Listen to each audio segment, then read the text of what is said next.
and welcome to the Diabetes Army Rebuild podcast. My name is Dan. I'm a type 2 diabetic, actually pre-diabetic, depending on the day, it seems like with type 2 diabetes. I have successfully put my type 2 diabetes in remission, and it's been a journey. I gained 150 pounds when I started taking insulin. I was on over 7,000 units a month, and now insulin-free, and looking to kind of spread the word on type 2 diabetes, create awareness in a positive way, and do a deep dive on some of the scientific studies that have been done to help you with your type 2 diabetes. So this is what this podcast is about, Diabetes Army Rebuild. And I've got a great one this week, some really exciting news off of a study that we're going to get into.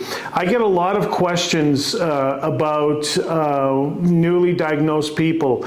You know, what should I do? You know, and I ask my followers a lot, like, what do you recommend to people when they first get diagnosed with type 2 diabetes, even pre-diabetes? I have a lot of people who have pre-diabetes come to me and ask me, hey, what's the best way for me to put this in remission and start turning it around? So what I did is I pulled up this great study, and you are going to love this.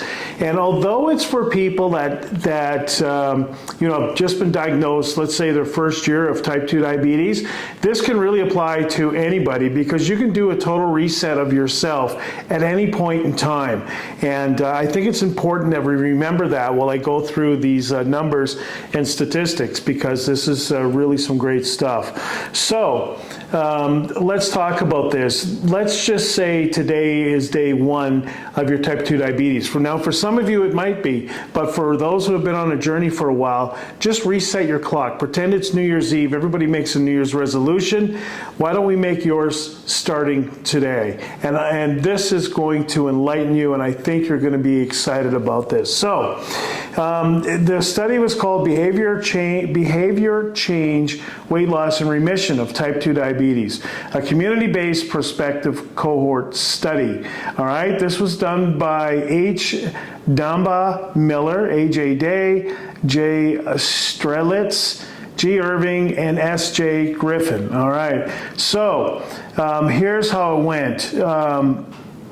To qualify or to quantify the association between behavior change and weight loss after diagnosis of type 2 diabetes and the likelihood of remission of type 2 diabetes at a 5-year follow-up. So they put some time and effort into this study.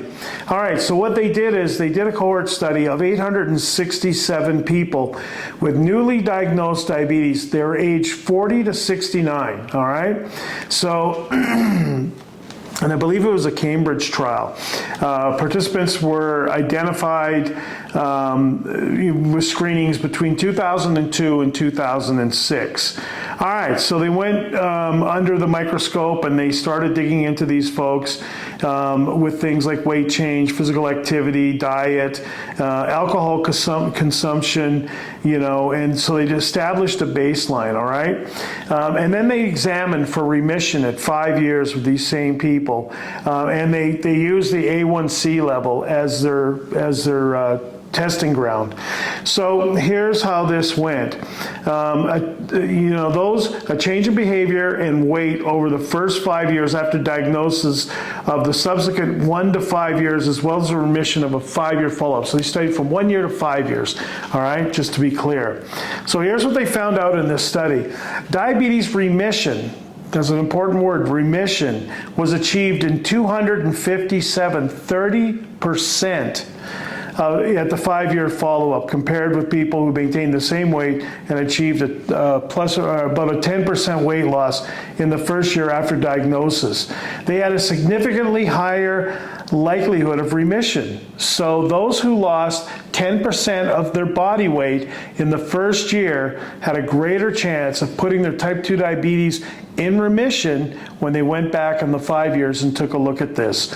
So in the subsequent 1 to 5 years, achieving a 10% weight loss was also associated with remission, all right?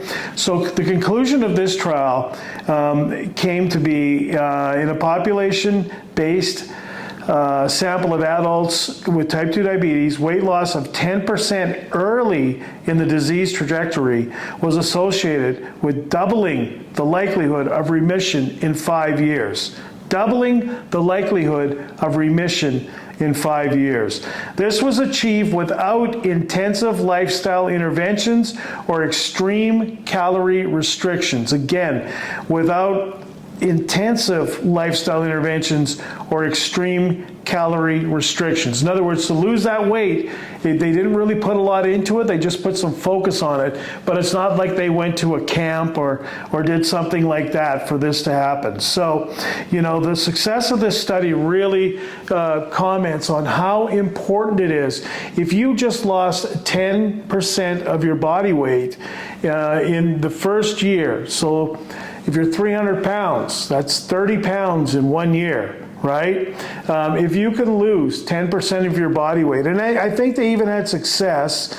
I'm just looking to see if there's something here where it said even 5%, but the 10% is the sweet spot for this study. So in your first year, if your total of 5 years, 30% of the people put their type 2 diabetes in remission. If you did that 10% weight loss in your first year, you had doubled the chance of putting your type 2 diabetes in remission. Now, why is this important?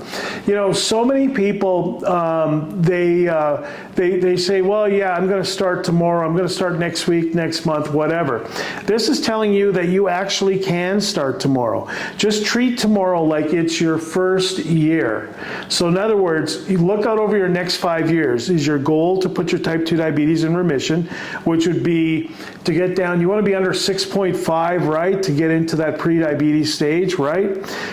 So can you get there by putting yourself in a situation where you're going to drop 10% of your body weight? And if you can do that in 1 year, and you can start your year now, do that in 1 year, you're going to have double the chance to put this thing in remission by the time 5 years comes upon you.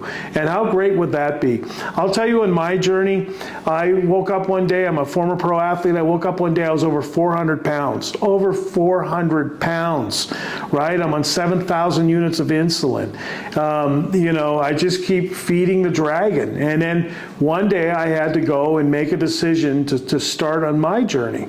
And it was a lot longer than my first year of being a type 2 diabetic. So what I did was, I had a conversation with myself, I'll never forget, in my car, outside my office one morning, and said, hey, you're going to make some changes.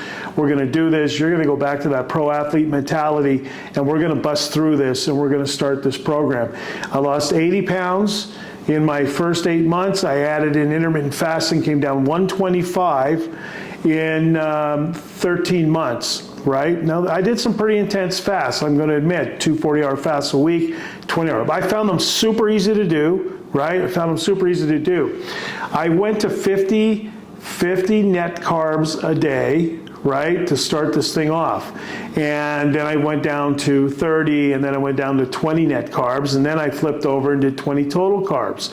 And I lost that 80 pounds in 8 months. So I was losing about 10 pounds a month by doing this. But it was a process examination. I focused so much on the process, not the fact I had to lose over 100 pounds, just on the process.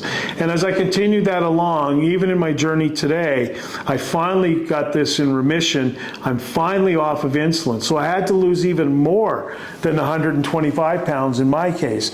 I'm down about 140 right now. So I still stayed upon my journey. I lost a 125. It was during the pandemic. The gyms were closed. I did DDP yoga. I've said this many times at my house, and I got my workouts in, and it was wonderful. But I just kept focusing on the day-to-day processes. I weighed myself weekly, and I measured myself weekly. You have to measure yourself if you're going to take this journey. I'm a big believer in that, because the weeks you don't lose any weight, what happens? Are you a loser? Does this not work? No. You might be down a half inch on your waist. As you start to exercise more, your body's going to change. Let's not forget that. So you got to be solid on the measurements. And I would also recommend take pictures of yourself. You might not look like how it looks to start with, but I would highly recommend taking pictures of yourself.